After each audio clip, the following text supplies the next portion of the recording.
State lawmakers addressing mounting demands for change in juvenile justice. Our team dives into what was and what was not discussed and the myriad of unanswered questions. Plus, a different approach to juvenile crime outside Maryland. A Florida state's attorney breaks down how she's holding violent young offenders accountable. Then car thefts involving teens surging across Baltimore. I'm upset. I'm really upset. Why one expert thinks the city will suffer if things don't change.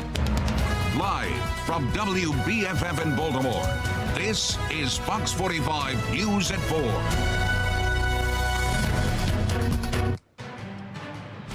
Breaking tonight, Hunter Biden has been indicted on federal gun charges. Special counsel David Weiss is charging President Joe Biden's son in connection with a handgun he purchased in 2018. The case was originally going to be dismissed without charges under a plea deal, but that agreement with prosecutors fell apart after a federal judge's review this summer. Biden's defense attorney is arguing the plea deal should have prevented the charges from being filed. National correspondent Christine Frizzell will have a full report on this breaking story later this hour. Thank you for joining us. I'm Kai Jackson. And I'm Mary Bubala. Today, we are continuing our coverage on the youth crime crisis as lawmakers struggle to hold young offenders accountable. We need to stop making excuses for these kids. They know exactly what they're doing, and it needs to stop. There have to be adjustments to the way that the laws have been created.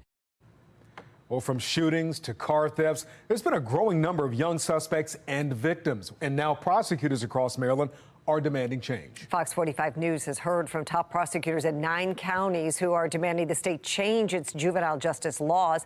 That group of state's attorneys represents more than 4.5 million people. That's 80% of the state's population. We're just churning kids. We're not solving problems. We're not providing the rehabilitation that I think is the goal of everybody in this call.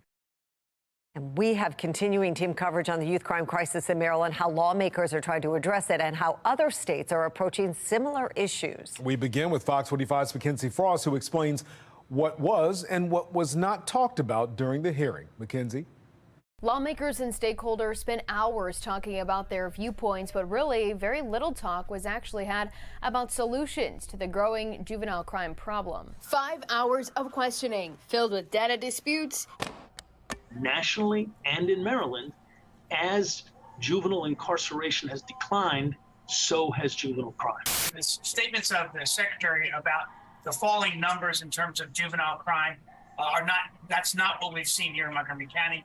If you actually compare the numbers between 21 and 22, we have nearly double the number of arrests in 22 than we had in 21. Accountability concerns. Young people are dying in the streets, and despite this, it doesn't sound like you think that anybody should be really held accountable, even kids who are illegally in possession of a firearm. When we only talk about quote unquote accountability, which is now becoming the code word for locking up black and brown children, we're only speaking to what the problem is.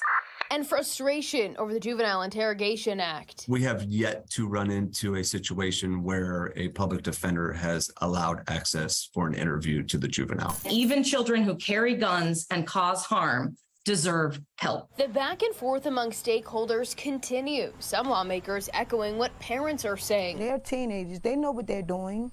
They know right from wrong. We need to stop making excuses for these kids. They know exactly what they're doing, and it needs to stop. It seemed like a lot of it was a venting session. Everyone's frustrated, but no one was really on the same page. Political analyst John Deedy says the hearing wasn't uncommon for politicians. This happens in Washington all the time, where we're going to hold a big public hearing, and it's more theater than it is actually details and what's going to happen. But that doesn't mean it brought anyone closer to a solution. While lawmakers lament about their position, most appear to be sticking with their views of the laws in place, despite more and more prosecutors on the ground begging for change. This legislation has put our children at risk, our communities at risk, and the entire state at risk of extreme chronic violence. What we are asking for is for that component to be removed, and that it is not required that the juvenile cannot waive that particular right or refer to his or her parent, and that parent not have any type of input. With another hearing scheduled for November, this time in person, Deedy argues lawmakers need to step up their problem solving. You had your venting session, you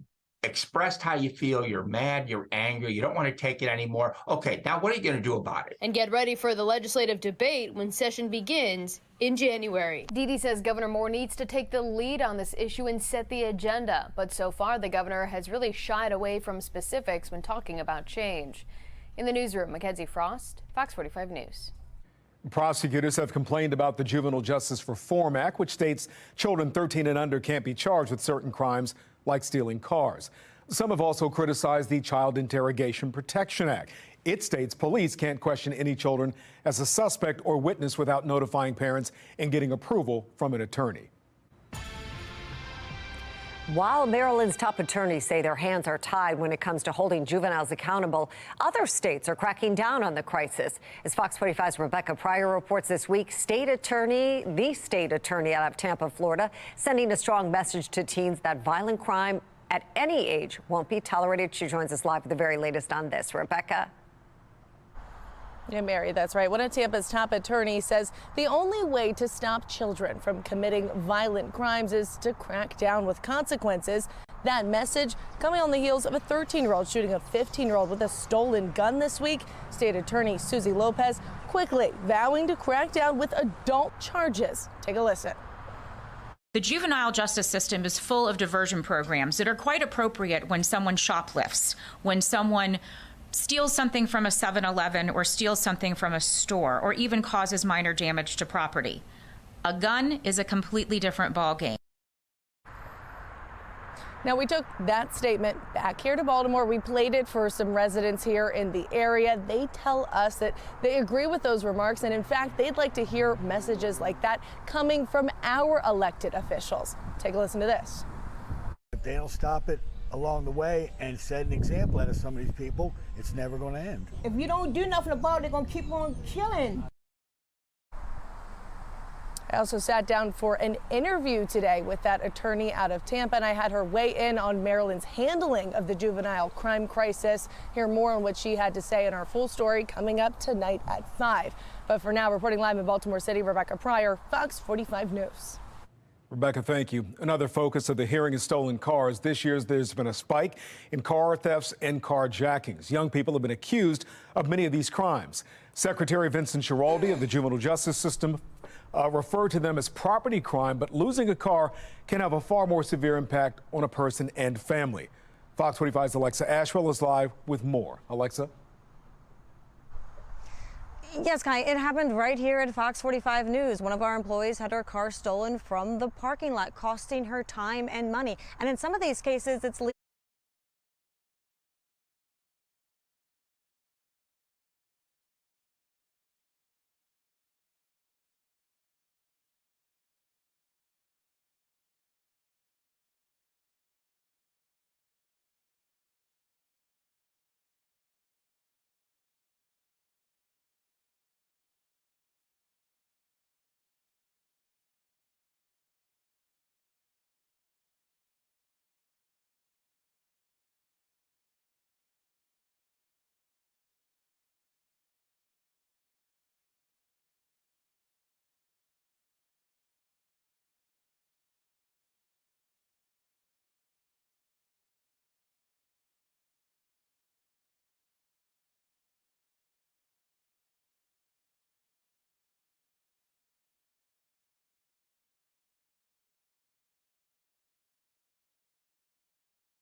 Fox 45 News, winner of 16 2022 Regional Emmy Awards, more than all other Baltimore news stations combined.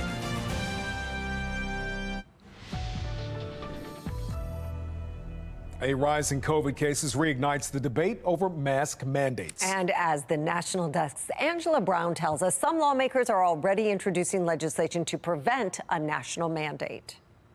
One bill banning federal mask mandates was introduced by Senate Republicans. That bill was killed by Senate Democrats, but more legislation could be on the way. Signs like this one requiring a mask are popping up more often as COVID cases creep up. CDC Director Dr. Mandy Cohen. I think we all wish we could leave COVID in the rearview mirror, but it's still here. And unfortunately, it's still causing harm. Right now, the White House giving no signs of bringing back widespread COVID mandates. Instead, punting the decision back to the states using CDC guidelines. It is up to the schools. It is the decisions of the districts at a level, right, to decide what they want to do with the guidelines that they've been provided by CDC. Just last week, an elementary school in Maryland sparking concern among parents after reinstating a mask mandate for kindergartners after several people tested positive for COVID. I can tell you moms and dads across the country are mobilizing like never before. And if any elected official at any level of government thinks that they're about to get a pass by imposing mask mandates again, they have another thing coming to them. Which brings us back to the sign outside of the Dallas County Courthouse in Alabama. Our team in Birmingham reporting it's a requirement with exceptions, and those not wanting to wear a mask won't be denied services. And I think it would just really be based off of unfortunately, the political lines. In some areas, the people are going to be more accustomed to complying with that mandate versus other areas where they're going to be more resistant to it. To join the discussion on mask mandates, go to my TikTok page at Angela Gets Answers. In Washington, D.C., I'm Angela Brown. Despite recommendations from top health officials, Republican presidential candidate Ron DeSantis is against new COVID booster shots. The 2024 presidential contender says he won't allow federal officials who greenlit the new boosters to, quote, use healthy Floridians as guinea pigs. DeSantis says he only supports the use of booster shots in people 65 years of age or older. The Food and Drug Administration gave the green light for the new shots. The CDC signed off on those vaccines, which will be available this week. Making headlines, former President Trump and 16 co-defendants will be tried separately from 2 defendants who requested speedy trials. Lawyers Sidney Powell and Kenneth Chesborough go to trial October 23rd. They are charged with racketeering. Prosecutors say the group carried out an illegal scheme to overturn the 2020 presidential election results. Trump and others asked to be tried separately. Some say they need more time to prepare for trial. Fulton County District Attorney Fani Willis originally wanted to try all 19 together. Former President Trump is dominating in primary polls nationwide, but he's also dominating in South Carolina.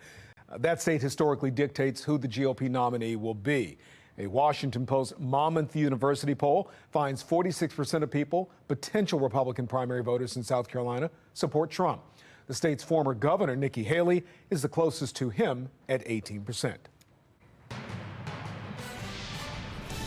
We are tracking Hurricane Lee as it's passing by Bermuda today. It is unlikely the storm hits us here in Maryland, but the Category 2 hurricane has the Northeast on alert. Meteorologists say even if Lee weakens, the overall impact will be far-reaching because of the size of the hurricane. Officials in Massachusetts and Maine already warning residents of potential flooding.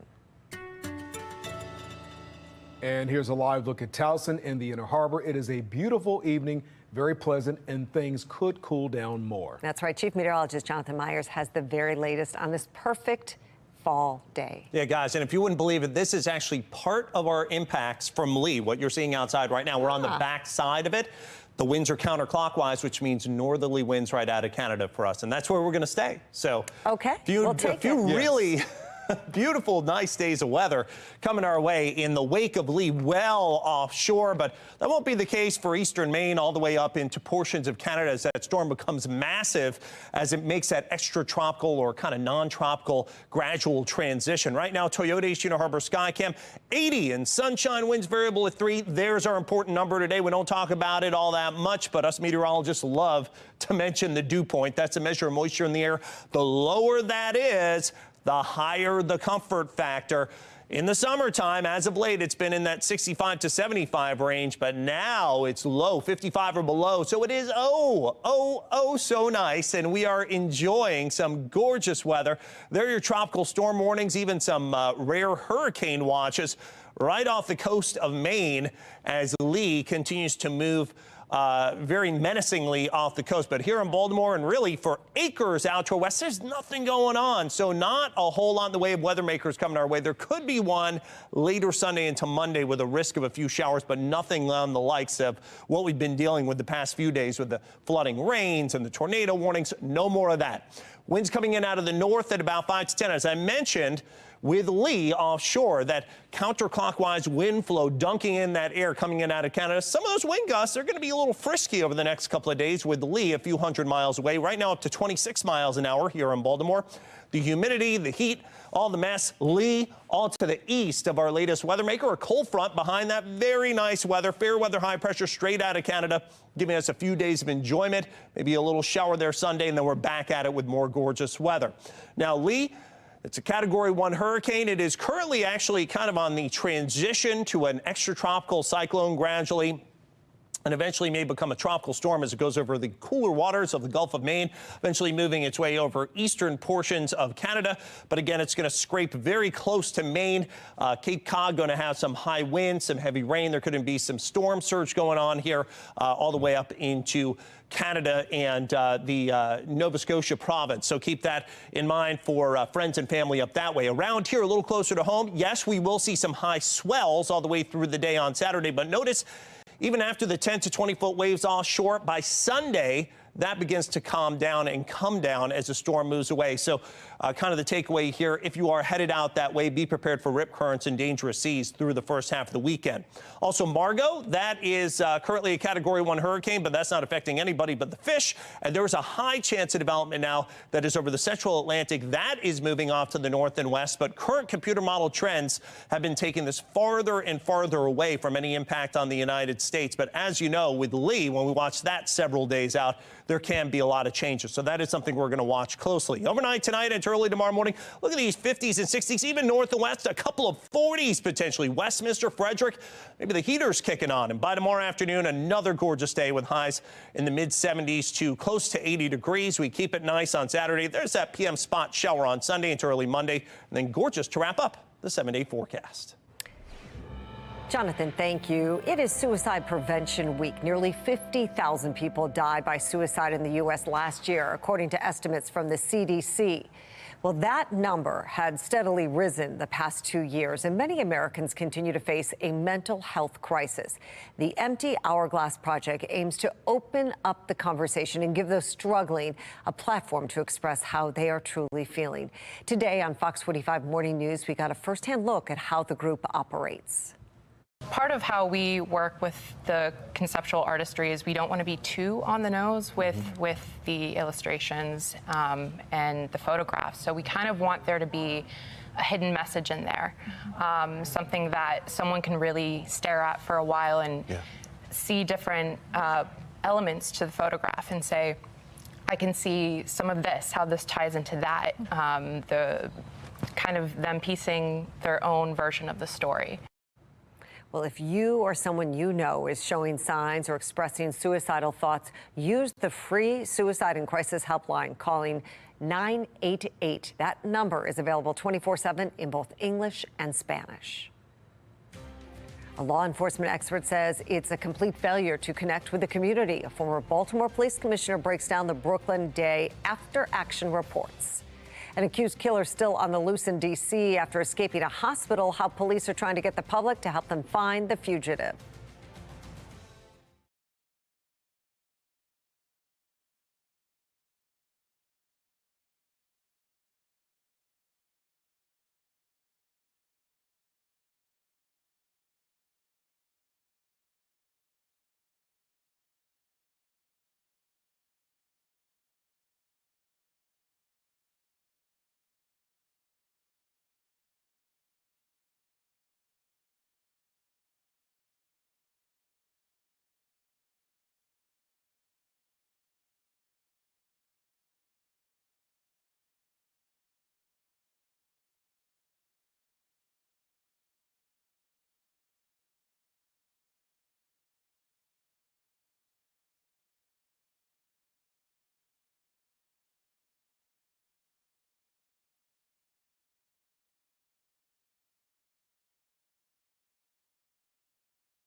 Time for a look at our Fox 45 quad box. Convicted murderer Alec Murdaugh appears in court for the first time since his murder trial, facing a string of financial charges. The 55-year-old disgraced lawyer faces more than 100 total charges for allegedly stealing more than $8 million from clients. Murdaugh is serving a life sentence without parole for fatally shooting his wife and youngest son in 2021. The Pentagon has created a new watchdog team to monitor Ukrainian aid. The decision comes amid concerns there could be corruption or a misuse of funds in the Ukrainian government.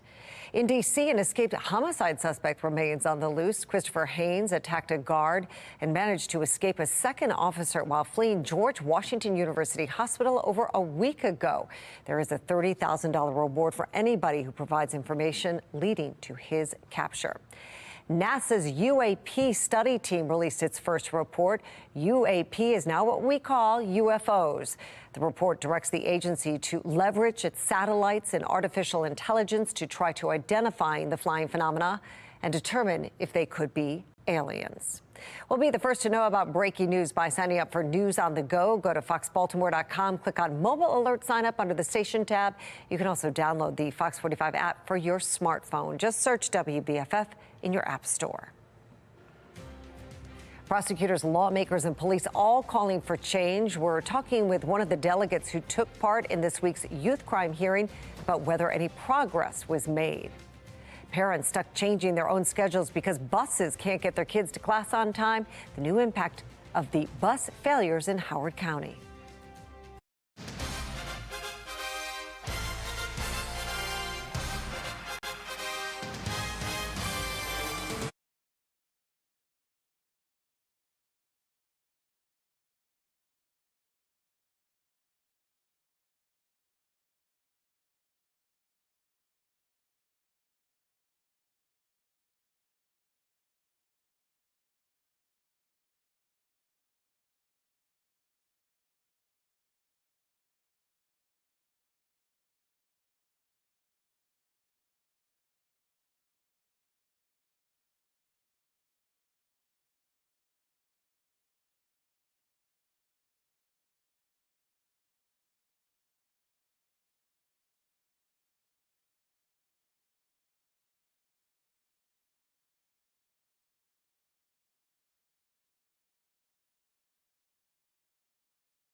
They can't get her there at 8 a.m. How are they going to get her there at 7:50 in the morning? I worry that she'll just be even later to school.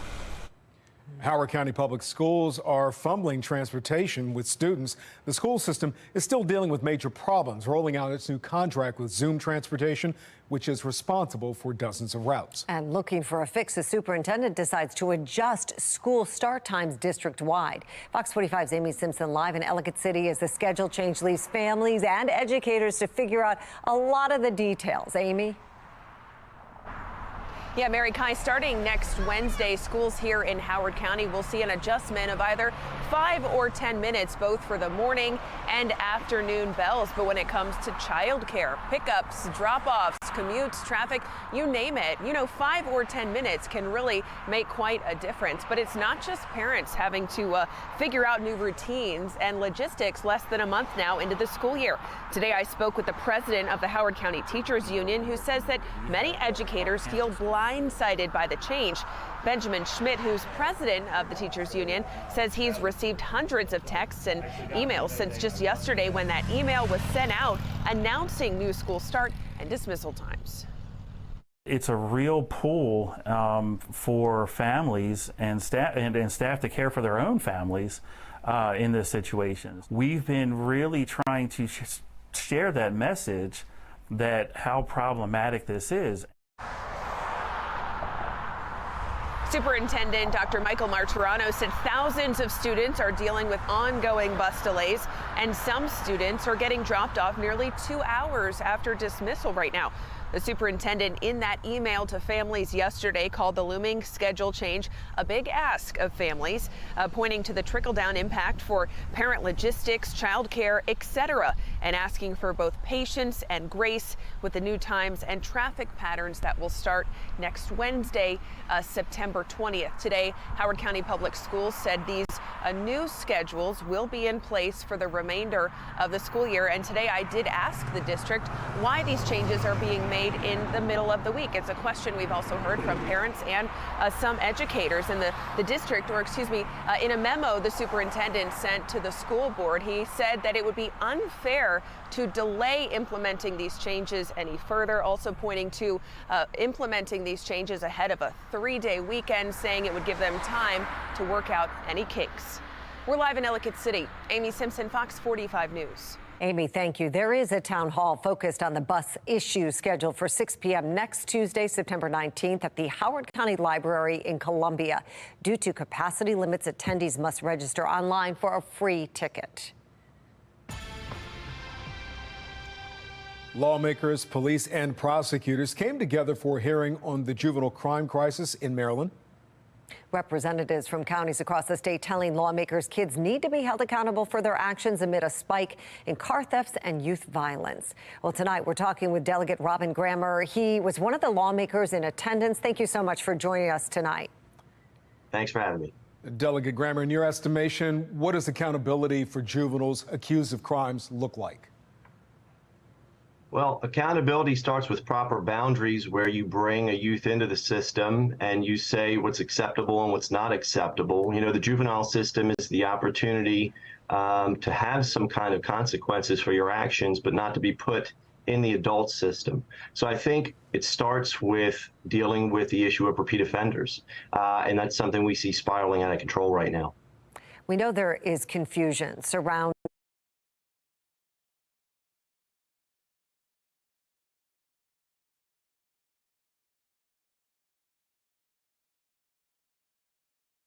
the Interrogation Act and the Child in Need of Supervision SINS petitions. Should lawmakers be responsible for clearing up what's allowed under the law and how these work and sort of get prosecutors all on the same page? Yeah, I think there's maybe a little bit of clarity that needs to be cleaned up, but I think the juvenile advocates and the prosecutors, they're really on totally separate pages. I think there's a big dispute about when a youth who wants to cooperate with law enforcement should be able to talk to them. I think that's critical in the ability of police and prosecutors to do their job. I think we're on different continents at that point about that issue, and hopefully it gets resolved. But do you think you should resolve that? Lawmakers should resolve that? Oh, absolutely. Okay. That's going to have to be changed statutorily. Okay. So as far as the hearing is concerned, do you think it was productive? Any solutions that came out of the hearing in your estimation? I think the huge thing that came out of it was, you know, the Moore administration right now, the way Department of Juvenile Services is talking, you know, they see this as juvenile crimes are down 2/3. And I, you know, even the Democrats questioned them on that yesterday. For me, juvenile crime in my area is the worst it's been in my entire life. I think Department of Juvenile Services is neglecting the fact that for legitimate crimes, if law enforcement doesn't respond, if they don't file a report, if a suspect isn't found, if charges aren't pressed, if a prosecutor drops charges, and we know all these things are happening quite a bit, those are legitimate crimes that are impacting the lives of Marylanders that are just never being counted. So I think the first thing we have to do is get everybody on the same page here and reconcile the fact that really we are seeing historic juvenile crime. It's impacting victims every day. And I think if the administration could admit that, we could start to move in the right direction. Interesting. We know there's another hearing in November because there is so much to discuss. What are you looking at for that hearing to accomplish? You know, I really want to hear from, you know, one group that did not take part in the hearing yesterday were law enforcement. The chiefs and sheriffs, they did participate yesterday, but the Fraternal Order of Police, the officers that are working on the front line who are dealing directly with these frustrations, legitimately trying to serve communities around our state, they didn't have an opportunity to speak, and they are going to have an opportunity in the next hearing. So I think the first hearing gave us a lot of information to work with as we could talk with law enforcement and really tell the story of what's happening on the ground. I think it's going to be very formative, and we'll be able to close a lot of these gaps. All right, State Delegate Robin Grammer. Delegate Grammer, thank you for joining us today. We appreciate it. Absolutely. Thanks for having me. Thank you. Well, after hours of debate, lawmakers still have work to do to decide how to move forward with the juvenile crime crisis. Fox 45's Megan Gilland talked with the spokesperson of Baltimore community group Peace this morning on whether this meeting will have any impact on making the city a safer place. An hours-long hearing on juvenile crime in Annapolis tackles tough issues, but it ended yesterday with no agreement on any policy changes. It is important to note it was not a special session, which means lawmakers could not have changed any laws. Peace spokesperson Eurypsy Morgan weighing in on what happens now. When we talk about kids, people want action now. Is this part of that process in getting action? I know many people were hoping to see a special session. The governor has said that is not going to happen. Is this the step that needs to happen before any laws could be changed? Listen, I'll tell you what I was reminded of at a recent town hall that we held. There was a woman who stood up and said, you know, didn't we have a special session for lottery or something like that? And she was absolutely right. We had a special session for slot machines, and yet we can't call a special session to help our young people get on a better path. Why? That's astounding. Why do you think that is? I think it's absolutely political, because I can tell you that the residents that I talk to, particularly in Baltimore, want these children taken care of. And as a parent, as an adult, I can tell you that putting a stop measure is a way to help a child. What we're doing right now isn't helping anyone. Another hearing on this is set for November, and the 2024 legislative session officially begins in January. I'm Megan Gilland, Fox 45 News. There were two shootings in Southwest Baltimore this morning, less than an hour apart. After 12:30, a woman was driving near Peyton and Lexington Streets when she says she heard gunfire and realized she'd been shot. The 27-year-old was taken to the hospital with non-life-threatening injuries. 45 minutes later, a man checked himself into the hospital with a gunshot wound. Police say he was shot on South Catherine Street near Wilkins Avenue. Anyone with information about either of these shootings should contact Baltimore police. People did not care enough to check on them, to check on her. It's not right. Emotional and heartbreaking testimony from the mother of Aaliyah Gonzalez during a public safety hearing at City Hall last night. Gonzalez was one of two young people killed in the Brooklyn Day shooting. During that hearing last night, lawmakers grilled BPD leaders for answers on failures leading up to the shooting. Acting Commissioner Richard Worley and other members of BPD leadership saying their officers and commanders in the area repeatedly failed to identify potential threats. They failed to take the large gatherings seriously, and they didn't call for help when they should have. You're very specific in the rest of the report except for right here. No. So I want to get a lot more specifics about what happened between the time that the analyst saw it, the time that somebody was asked to follow up, and then nada happened. Part of that is probably part of the Public Integrity Bureau. So has there been other instances like this in Southern District where somebody is told to do something and they don't do it? I'm not sure how I can answer that, Councilmember. I mean, this is crazy.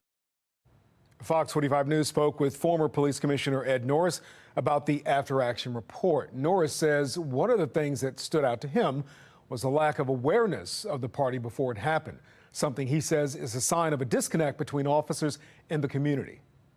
If you're going to have that big an event, it's got to be policed properly. I was a little surprised.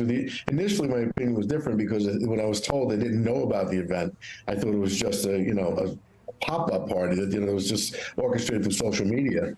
But now I find that it's been going on for 26 years, and it's something you should know that's going on if you're in touch with your community. We did not hear from the Mayor's Office of Neighborhood Safety and Engagement nor the Housing Authority at last night's hearing, and there are some lingering questions for both agencies. Monzi confirmed Safe Streets workers were at the Brooklyn Day block party before the shooting and mediated 5 incidents believed to involve guns on the night of the shooting. But they stopped short of addressing where those incidents took place or what those mediations entailed. Monzi also says Safe Streets workers knew about the Brooklyn Day party nearly a month in advance, but didn't notify City Hall or police.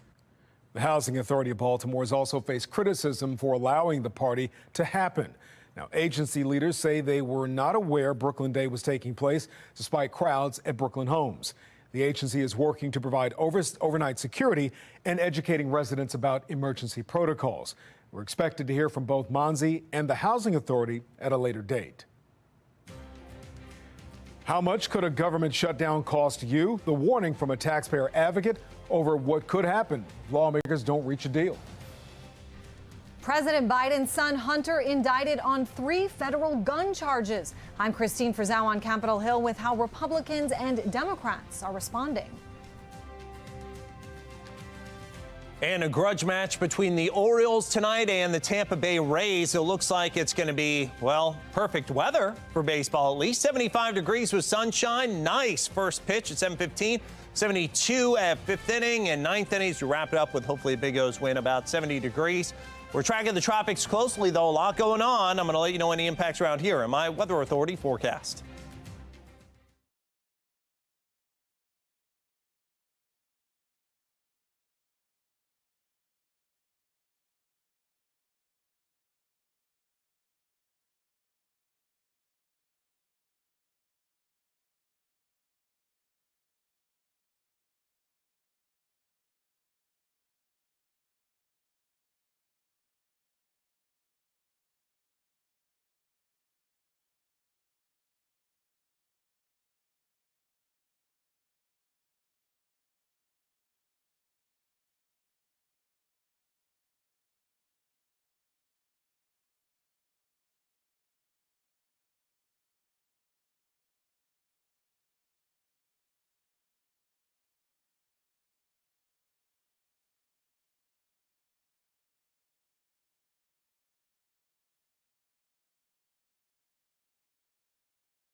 President Biden's son, Hunter, has been indicted on 3 gun charges. If convicted, he faces up to 10 years in prison. National correspondent Christine Frizzell has the story.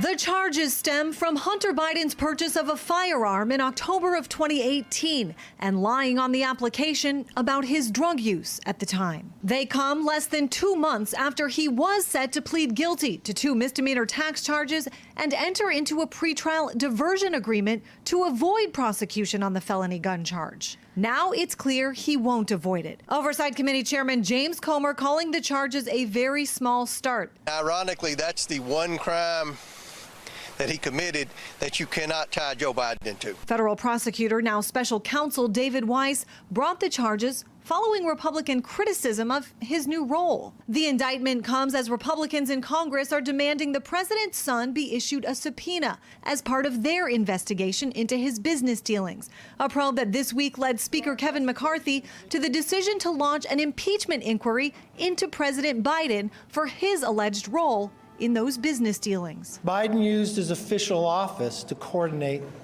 with Hunter Biden's business partners about Hunter's role in Burisma, a Ukrainian energy company. Questions about business and finances not part of this indictment, but central to the investigation in the House. We're following $20 million of money that flowed into shell companies created by Hunter Biden, and currently we don't have the data of where that money got spent. Hunter Biden's attorney Abby Lowell responded to the indictment saying prosecutors filed charges today that they deemed were not warranted just 6 weeks ago following a 5-year investigation into this case, criticizing, quote, MAGA Republicans' improper and partisan interference in this process. Many Democrats pointing out the 3 charges against Hunter Biden pale in comparison to the 91 charges former President Trump is facing. In Washington, I'm Christine Frizzell. Here's a live look at Capitol Hill tonight. The Capitol on the left. With the threat of a government shutdown looming, Congress has until September 30th to reach a deal. Some of the biggest points include a new budget for the funding for Ukraine, replenishing disaster relief funds, and disagreements within GOP House members. This morning, taxpayer advocate David Williams spoke with Fox 45 News about how expensive a shutdown could be for the public. Taxpayers are on the hook for this, and they've studied this, and they've shown that it cost about $4 billion to taxpayers the last 3 shutdowns. And the reason why that is you have to ramp up the government again, and these workers are going to get paid. The furloughed workers are going to get back pay, so it's not as if you're getting rid of any agencies, any programs. You're just delaying these payments. For more information on the shutdown and Williams' full interview, head to our website, foxbaltimore.com. All right, taking a look at the weather headlines for the day. I think you're going to like what you see, especially if you're a fan of fall weather. Pumpkin spice latte weather coming our way over the next several days. Fall feels, we'll say, breezy sunshine all the way through the end of the week and into the early weekend. We are tracking the tropics closely. There's a lot going on out there. And also, the next weather maker could impact us as we head toward Sunday. So that could be our next chance of some showers. Mile 1 Towson looking great now. The Avalon building in the background, 80 degrees, lots of sun in Towson. Winds variable at 3 miles an hour. Look at that humidity. Dew points in the 40s. Yes, in the summertime, just what, a couple of days ago, dew points 60s, 70s when we had all the deluges of rain, the high humidity, the big heat. No more. That dew point, excuse me, getting choked up. That dew point, the measure of moisture in the air, so nice now. That has really lowered. Now the comfort factor is way up. See, gorgeous weather with the dew point 55 or below. Remember that dew point at 47, so that feels fantastic. It's actually on the backside of all this mess. Look at that hurricane watch into portions of Maine, a tropical storm warning for Cape Cod. Don't often see those there, but that's in preparation for Lee. We're on the backside of a cold front. That's our latest weather maker that's taken any showers, any humidity, any of the tropics, most importantly, well offshore. The very nice weather, fair weather, high pressure out of Canada going to be staying for at least a couple days going. Now, out in the tropics, which is just off the coast, we've got Hurricane Lee, a Category 1, tropical storm conditions passing by Bermuda. And eventually, looks like either tropical storm or maybe low-end hurricane winds potentially heading toward Cape Cod and up toward Maine, and especially into eastern portions of Canada. Our Real effects are going to be sunshine, breezy conditions on the backside of the circulation, and also as we slam some water up against the coastline in terms of wave action. We're going to have some pretty monstrous waves just offshore and some high surf around Ocean City and the Delaware beaches, so keep that in mind if you have any trip plans there. And potentially also could have some rip currents all the way through the beginning of the weekend before this is going to loop-to-loop and really go a whole lot of nowhere fast. That could become a tropical storm once again in the next several days. And then there's a 90% chance of development out of what we call Investel. It's a tropical disturbance. For now, computer models keeping it out in the open Atlantic and eventually a recurvature back out towards the North Atlantic. But something to watch. Of course, we saw with Lee, there's the unexpected that can happen when this is that far out. Overnight tonight into early tomorrow morning, some cool temperatures. Look at those 40s north and west, otherwise 50s, and a gorgeous day on tap for tomorrow. High temperatures getting into the 70s to near 80 degrees, 82 on Saturday. There's that PM spot shower Sunday into early Monday.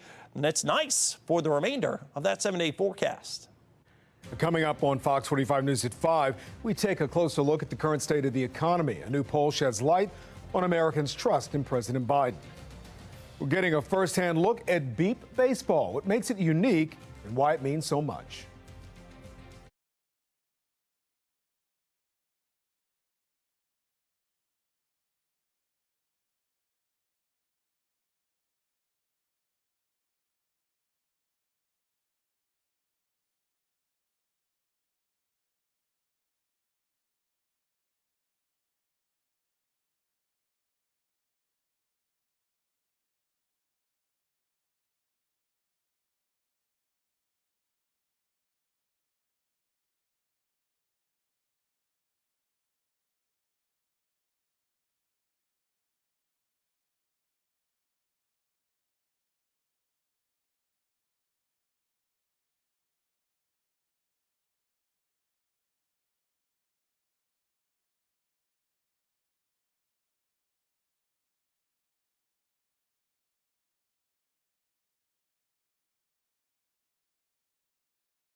There's a growing effort to make baseball more accessible and inclusive.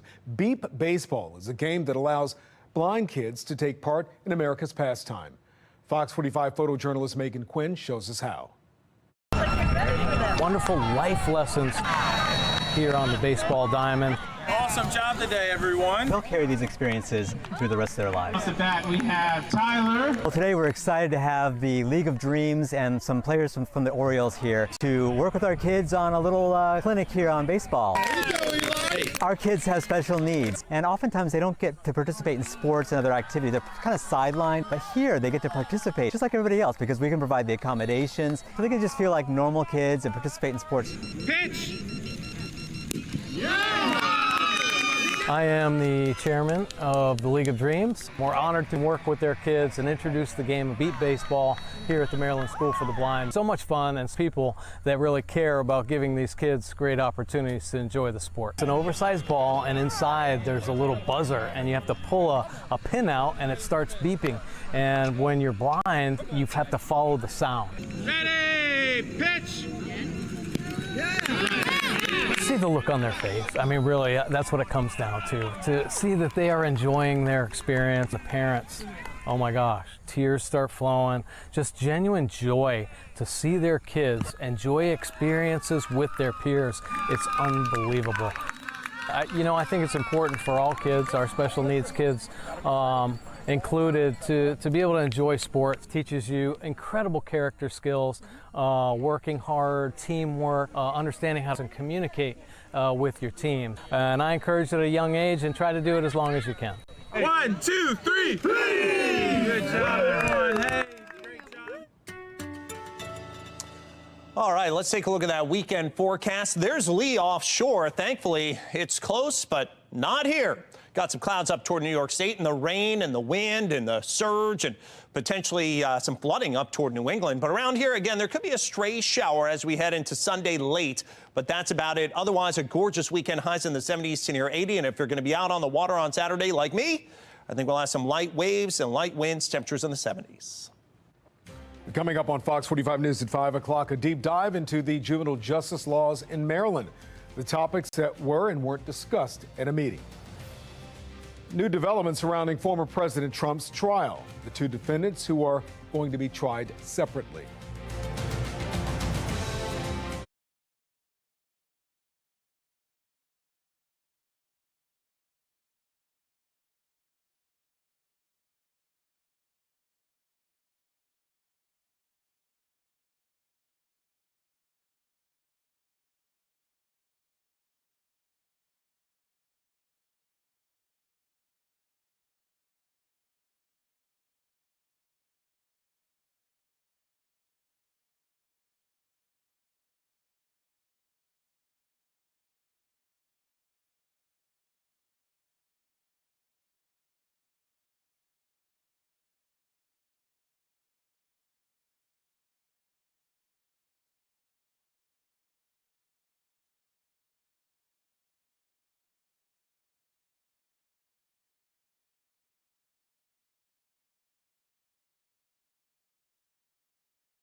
Analyzing the juvenile justice laws in Maryland, we press lawmakers on what it will take to see real change.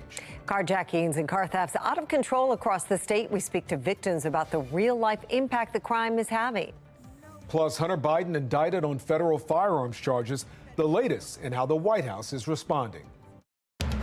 Live from WBFF in Baltimore, this is Fox 45 News at 5. We need to stop making excuses for these kids. They know exactly what they're doing, and it needs to stop. There have to be adjustments to the way that the laws have been created. Well, Fox 45 News continues to analyze the juvenile justice laws on the books in Maryland and how they could be playing a role in the juvenile crime crisis. Thank you for staying with us. I'm Mary Bubala. I'm Kai Jackson. We have been seeing an alarming number of young victims and suspects this year involved in things from shootings to carjackings and robberies. And law enforcement across the state struggling to hold these young offenders accountable. Now, a growing chorus of prosecutors across Maryland are demanding change. Fox 45 News has heard from prosecutors in 9 counties who are demanding the state change the juvenile justice laws. That group of state's attorneys represents more than 4.5 million people, roughly 80% of the state's population. We're just churning kids. We're not solving problems. We're not providing the rehabilitation that I think is the goal of everybody in this call.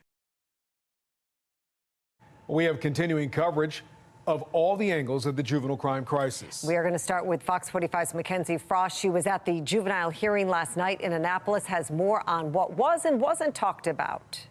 Lawmakers and stakeholders spent hours talking about their viewpoints, but really very little talk was actually had about solutions to the growing juvenile crime problem. 5 hours of questioning filled with data disputes.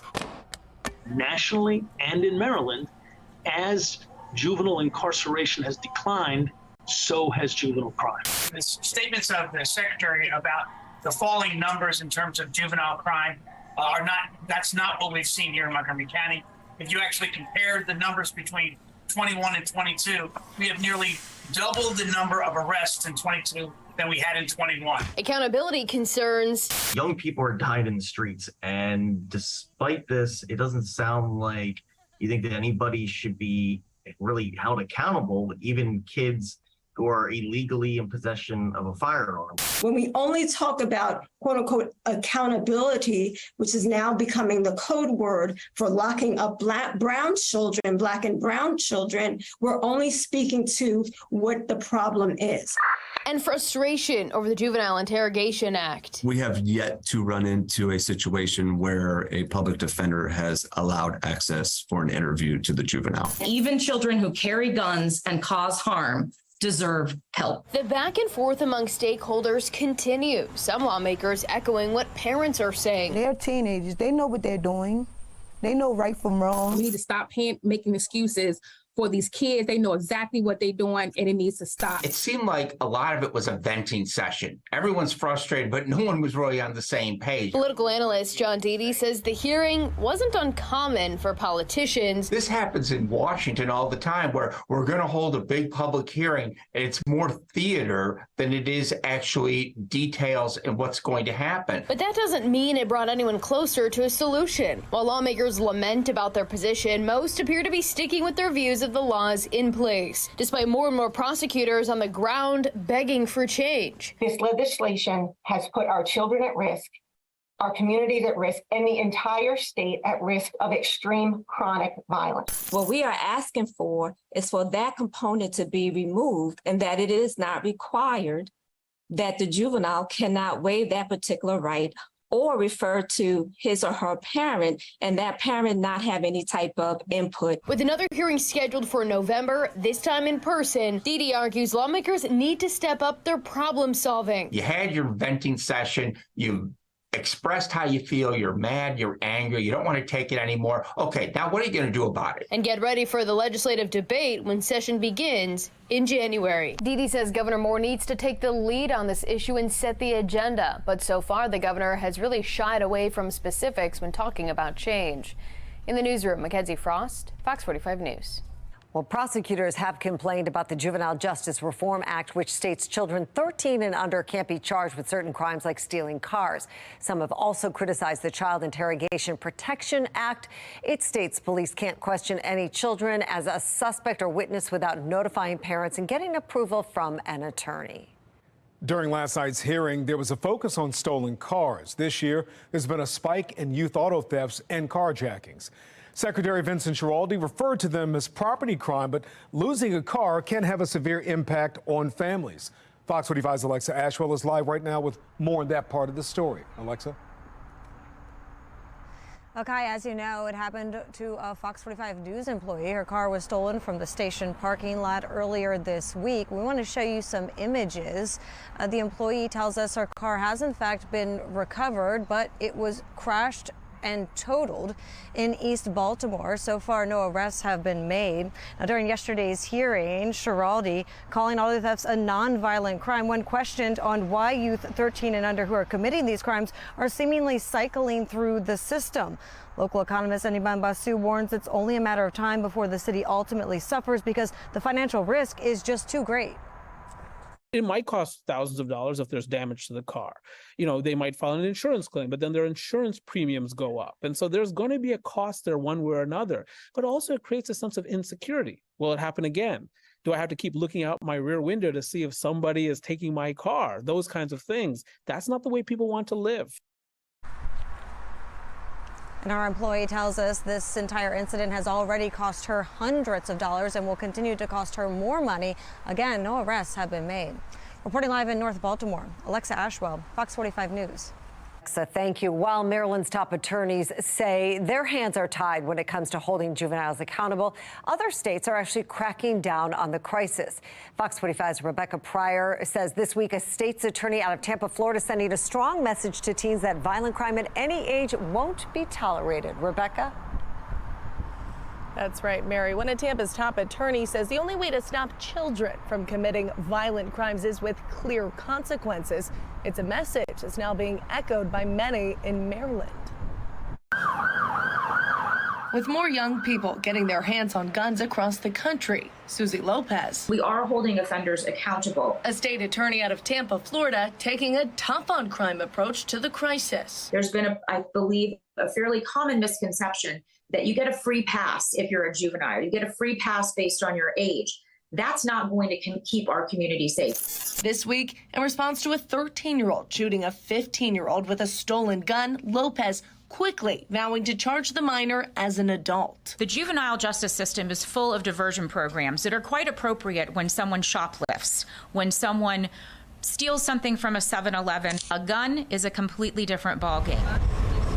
Back in Baltimore, a gun is a completely different ballgame. Those remarks resonating with residents we spoke with. And people 13 and 14 robbing, and that's not good. They know right from wrong. Many of whom say they'd like to hear the same stance coming from our elected officials. If they don't stop it along the way and set an example out of some of these people, it's never going to end. If you don't do nothing about it, they're going to keep on killing. And as gun violence tightens its grip on our young people, several of the state's top prosecutors agreeing. We have to begin to hold juveniles accountable. But Baltimore State's Attorney Ivan Bates among those blaming the new Juvenile Justice Reform Act, which blocks children under 13 from being charged with most crimes for the lack of children facing consequences and the uptick in crime. The juveniles know there's nothing that we can do. And they know that, nothing's really going to happen to them. We can't detain them. They're back in the community the next day. Having lawmakers make decisions for lawyers. Prosecutors need to be able to do their jobs. Hard to fathom for Lopez. Their job is to keep the community and the public safe. When to charge minors as adults,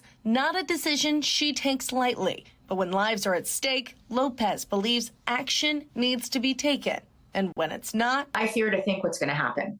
Because if this behavior can only escalate.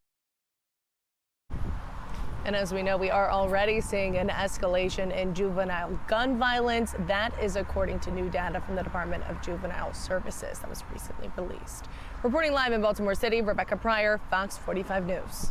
Rebecca, thanks. That brings us to our question of the day. Do you trust lawmakers to do what's necessary to address juvenile crime? So far, 95% of people who voted say no. You can make your voice heard right now at foxbaltimore.com/vote. Well, making headlines today, a grandmother is sentenced to 4 years in prison after her grandson was accused of shooting and killing a teenager with her gun. In August 2022, police say April Gaskin's 9-year-old grandson fatally shot 15-year-old Nikayla Straughter. State law didn't allow charges to be filed against Gaskin's grandson because of his age, but police were able to charge her with reckless endangerment and firearm access by a minor. Police have said the child was playing with the gun when it accidentally went off. Hunter Biden has been indicted on federal firearms charges by special counsel David Weiss. The president's son is accused of lying about his drug use when he bought a gun in 2018. Hunter Biden has acknowledged a previous addiction to crack cocaine. The special counsel continues to investigate Hunter Biden's business dealings as well. He could face charges for failure to pay taxes on time. Meantime, congressional Republicans continue to investigate the Biden family. President Biden says he has done nothing wrong. Americans are divided over the Hunter Biden case. According to an Associated Press poll, half of the public thinks or lacks the confidence the Justice Department in its handling of the investigation, that they'll do it in a nonpartisan way. 79% of Republicans and 47% of independents have little to no confidence in that probe. Only 29% of Democrats lack confidence in the Justice Department. And also new tonight, former President Trump and 16 co-defendants will be tried separately from 2 defendants who requested speedy trials. Lawyers Sidney Powell and Kenneth Chesbrough go on trial October 23rd. They are charged with racketeering. Prosecutors say the group carried out an illegal scheme to overturn the 2020 presidential election results. Trump and others charged asked to be tried separately. Some say they need more time to prepare for trial. Fulton County District Attorney Fonnie Willis sought to charge all 19 and try them all together. Coming up after the break, new polls shining a light on Americans' trust in President Biden when it comes to the economy. We take a closer look at Bidenomics and now MAGAnomics. On paper, the economy is doing well, but when you ask people how they feel, it's a different story. I'm Atrell Nashar with why there's such a disconnect coming up. And a few gorgeous low humidity days coming our way all the way through the weekend and into early next week. But we are tracking what's still Hurricane Lee, not too far off the coast. I'm going to let you know if we're going to have any impacts around here, especially for your weekend forecast. That's my Weather Authority forecast coming up.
Fox 45 News, winner of 16 2022 Regional Emmy Awards, more than all other Baltimore news stations combined.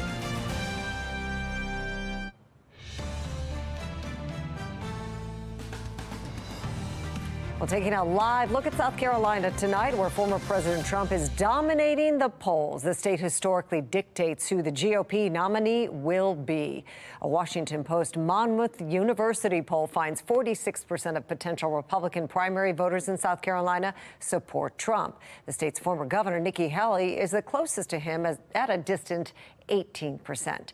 10% support their senator, Tim Scott. 9% back Florida Governor Ron DeSantis. Now, Americans believe things are not going well in today's economy and that perhaps former President Trump is the guy to turn it around. That's according to a new USA Today poll, which also finds 70% of Americans say the economy is getting worse. Just 22% say it's improving. More Americans say they trust Trump, 47% to Biden's 36% to improve their economic situation. This as inflation inched upward earlier this week. Well, President Biden has a new term to describe the economic policies of his Republican opponents. Maganomics. The idea is to accuse them of plotting attacks on Medicare, Social Security, and the middle class, as well as supporting tax cuts for the rich. He'll travel to Maryland to lay out the very clean contrast between Bidenomics and the congressional Republicans' trickle-down economic plan, a plan that has failed working families every time it's been tried. Instead of investing in the middle class, trickle-down ship jobs overseas, hollowed out communities, and produce soaring deficits.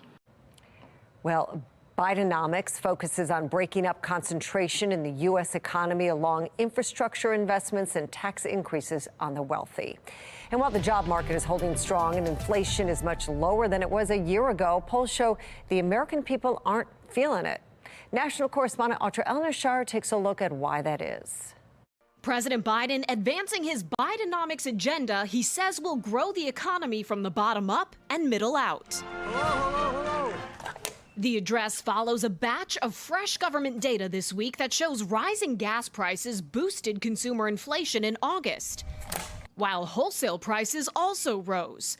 Tough news in the fight against inflation, but people are still spending. August retail sales coming in stronger than expected. If jobs and income are there, consumers will go out and spend.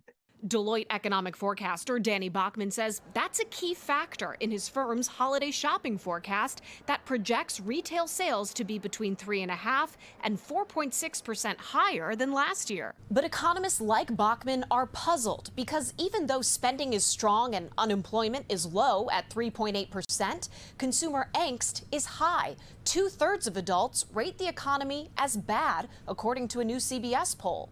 Levels that we would normally associate with recessions, not with a 3.5% or 4% unemployment rate.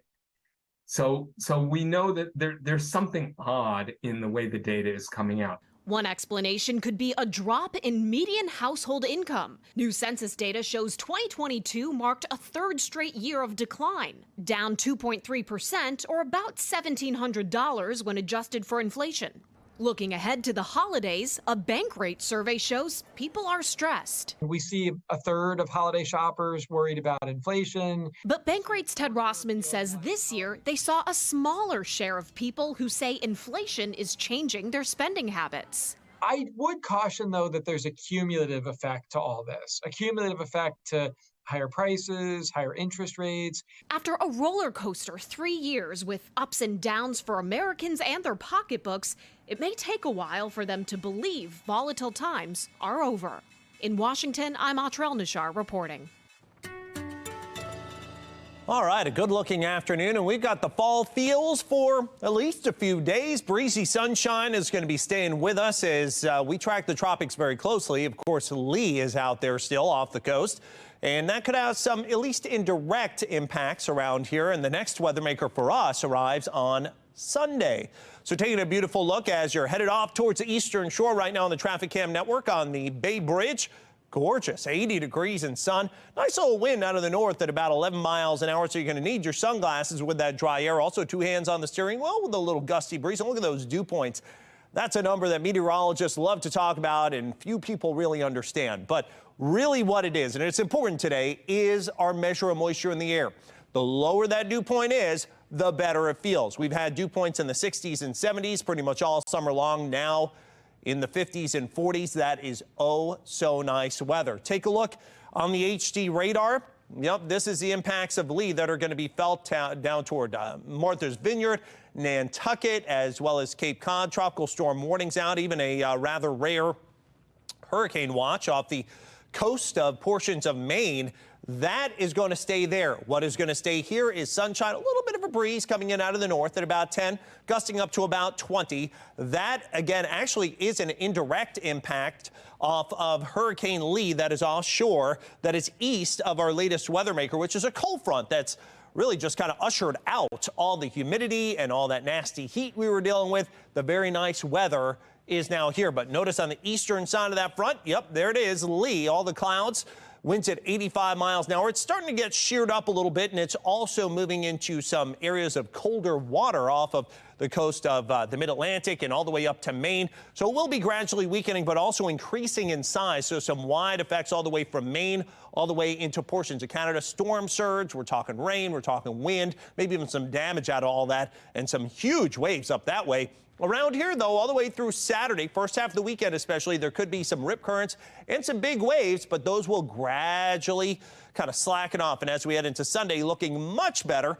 We're going to start the day tomorrow morning. Temperatures in the 50s, maybe even some 40s well north and west. 79 tomorrow afternoon, 82, gorgeous day Saturday. Next weather maker does move in with maybe a light shower later Sunday night, back to 83 on Monday. And it stays nice all the way well into next week. Jonathan, thank you. School bus frustration in Howard County continues. The major changes the school system is implementing to deal with the shortage.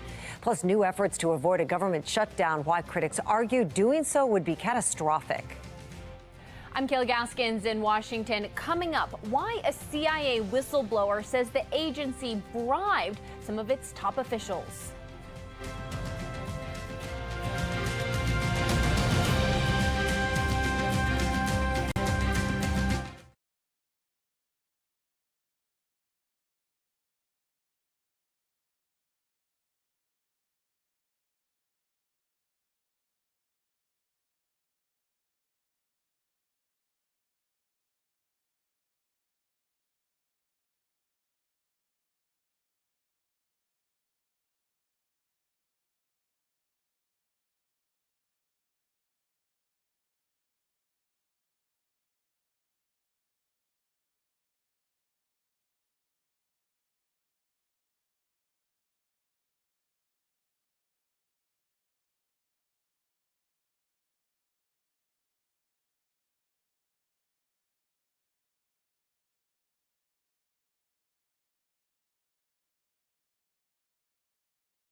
Making headlines tonight, new whistleblower accusations call into question the government's handling of the investigation into the origins of COVID-19. National correspondent Kayla Gaskins has the story. A CIA whistleblower coming forward with concerning allegations. This witness seems to be credible, so we have to follow all leads on that, and we will. The anonymous agency insider telling Republican congressional investigators the CIA bribed its own COVID origins team to change their opinion on where COVID-19 came from. According to this individual, 6 of the 7 members of the team believed the intelligence and science were sufficient to make a low-confidence assessment that COVID-19 originated from a laboratory in Wuhan, China. This is the lab where experiments on coronaviruses were already taking place. But then the CIA offered 6 analysts significant monetary incentives to change their position, says the whistleblower. In June, officials said the CIA was unable to make a decision on the pandemic's genesis. The House Oversight Committee calls the source a highly credible senior-level CIA officer. And hopefully we get full cooperation from the CIA and get to the bottom of this. In response to the allegations, a CIA spokesperson released this statement. At CIA, we are committed to the highest standards of analytic rigor, integrity, and objectivity. We do not pay analysts to reach specific conclusions. If the allegations hold weight, they raise a slew of additional questions, like why a government agency would bribe officials to favor one origin theory over another. Republicans are asking the CIA to hand over additional documents and communications by September 26th. In Washington, I'm Kayla Gaskins. Still ahead, lawmakers across Maryland are coming together to reevaluate the juvenile justice laws on the books. We speak to State Delegate live for his take on what was accomplished. Plus, the school district makes drastic changes to fix the bus issue, but will the latest tactic only make things worse for parents?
Lawmakers, police, and prosecutors come together to hash out the juvenile crime crisis in Maryland.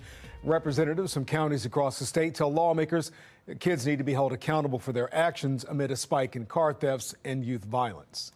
We want to bring in State Delegate Nino Mangione to weigh in on all of this. Thank you for joining us tonight. Thank you, Kai. Thank you, Mary, for having me. Why do you think there is this disconnect between the data from DJS that shows juvenile crime is down at a time when we are hearing so many calls for change from communities across Maryland? Well, Mary, that's a great question. First, I want to say I do applaud the chair, Clippinger, for having this hearing. I do think it was a terrible idea, of course, not to have the FOP at this meeting because this is a crime problem, as you ask here. The reports, we know this is a real problem. It needs to be treated as such. You can't solve criminal issues without having the police involved.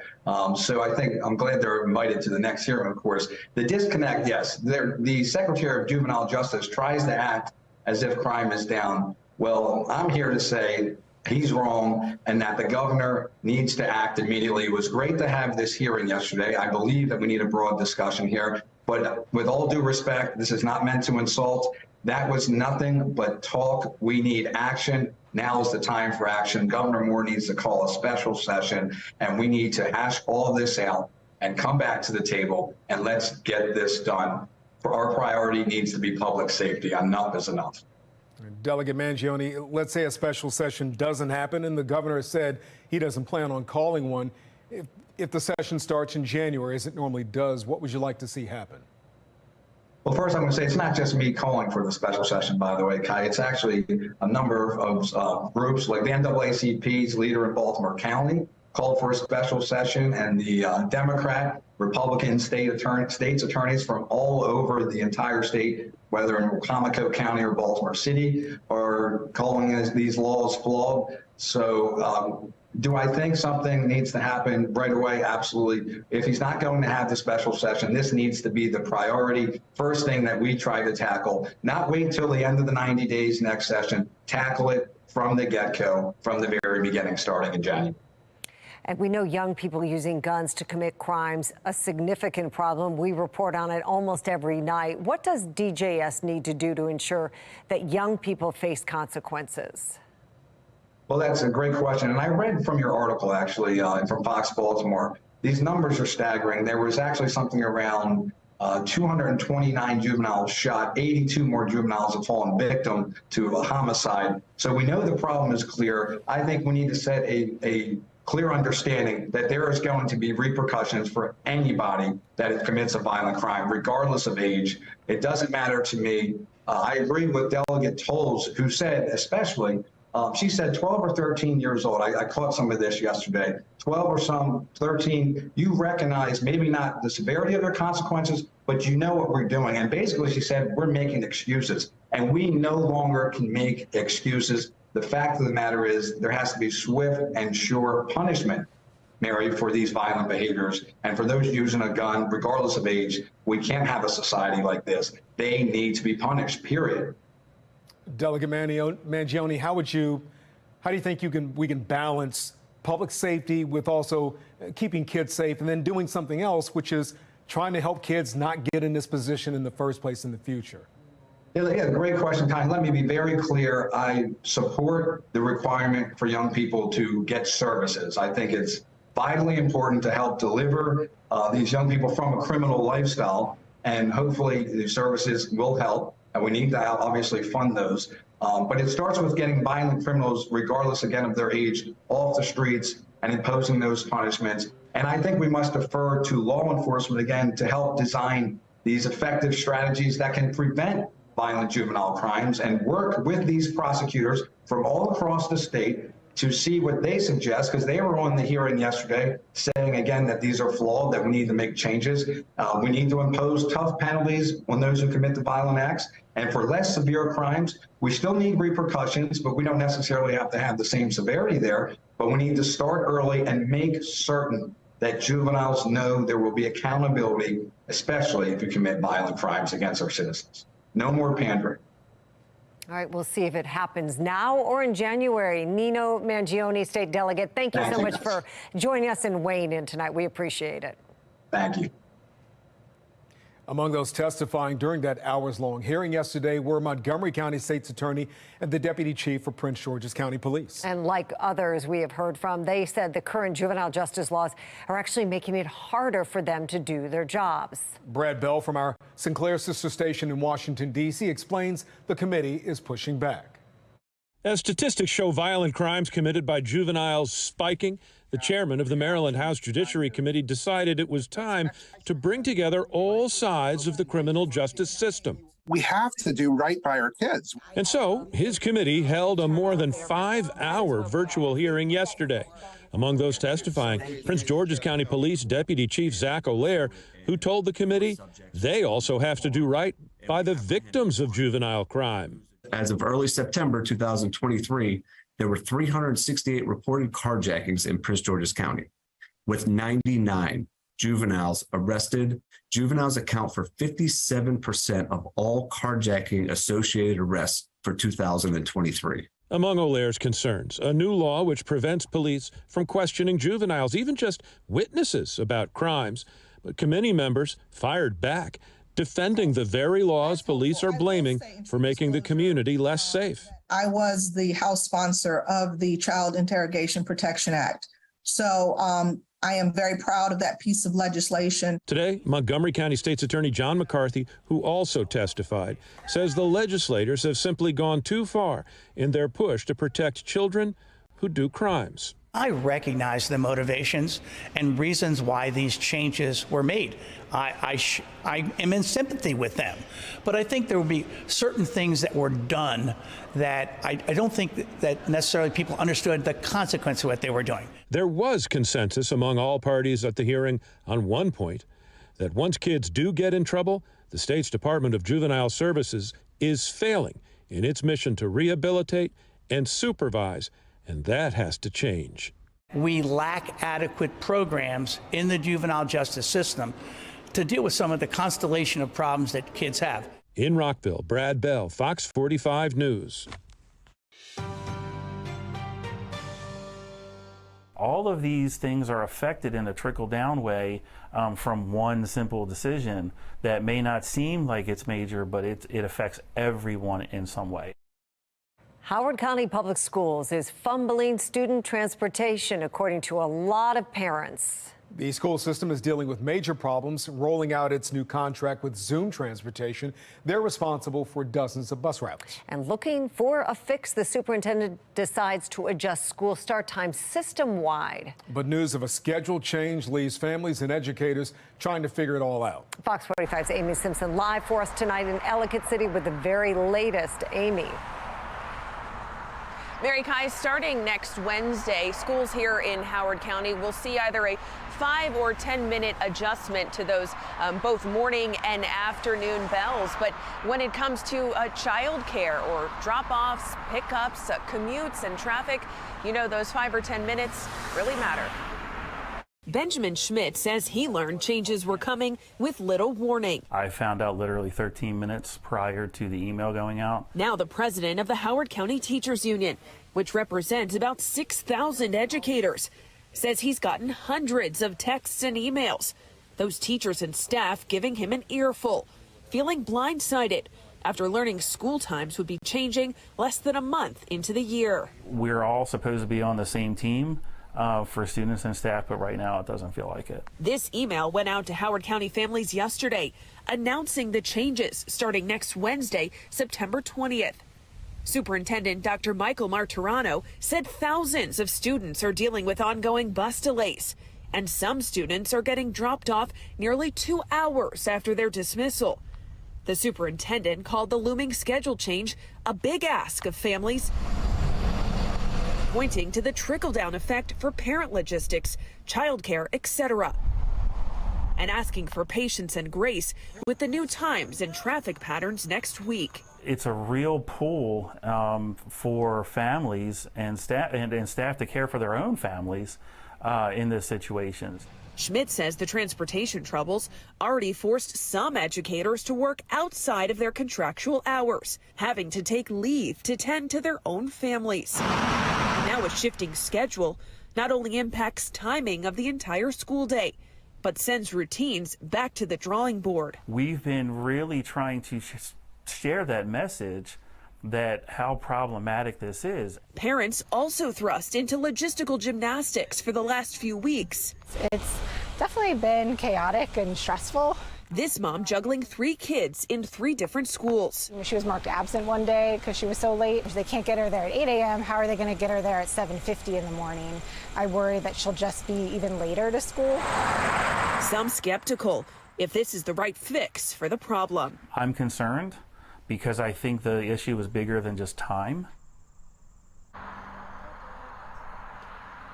Today, a spokesperson for Howard County Public Schools tells me that these schedule changes will be in place for the duration of the school year. And I asked why these changes are being implemented on a Wednesday in the middle of the week. It's a question we've heard from parents and educators. A memo from the superintendent, Dr. Michael Martirano, to the school board said it would be, quote, unfair to delay implementation of these changes any longer. Meanwhile, the Howard County Board of Education, the school board here, has now set a meeting for Monday night to discuss student transportation.